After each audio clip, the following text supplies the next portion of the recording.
I am one of the people that's helping put it together. This is an ecumenical group, but I like to think of it as just friends that got together to say, we need to think about AI from our point of view as people who believe in Jesus and believe in the good news, and what does that mean when it comes to AI?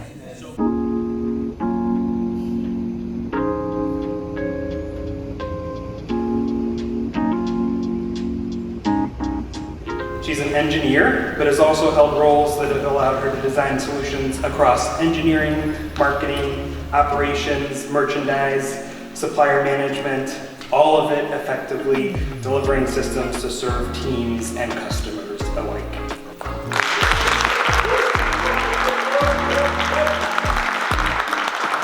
Tomorrow we'll begin to look at, what do we do about this? What does this mean for us before we go out and act in the world? But today it's important for us to take a pause, say, why is this happening?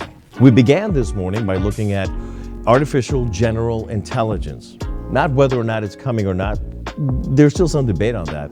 But what we really wanted to know is, if it is possible, what does that mean that we can create a machine that can think better than a human being at all intellectual tasks? But I wanted to give some insights of how AI is being built out, how we can use some of that data in an ethical way in our organizations and the larger organizations in our communities as well. I wanted us to make sure we have dialogue of how do we lean in as leaders in that space, and also how do we show some examples, real life examples of how we apply this in our day-to-day. And then finally, we'll talk through what does it mean to be a multidimensional leader.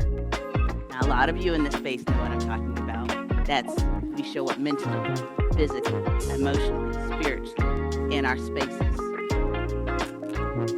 And then we got together again and started to divide ourselves into cohorts that will be looking at all of these issues in many different ways. Because we gather here as 60 people from 4 different denominations, but the work that we'll be doing here is beyond just the time that we're gathered here in Minneapolis. What we actually want to happen is for further thinking, for articles, for more theology to be developed. Where is God revealing God's self in this work, so that we can continue to follow the Holy Spirit? Because in all of this, God is there. It's a matter of us to discovering where is God in that, and to sort of catch up with God, if you will. And then later in the afternoon, we had 8 presentations from some of the people from last year who have put together articles about their thinking. Somebody was talking about, could you have grace in a virtual reality space? It's a deep theological question, and probably not one that most people at home are thinking about. But we need to be thinking about these things because this is sort of the future. And so we want to make sure that when we get there, whatever sort of the future might look like in the specific details, but when we get there, that we're prepared theologically to be in that moment to say, yeah, God is here, and this is how.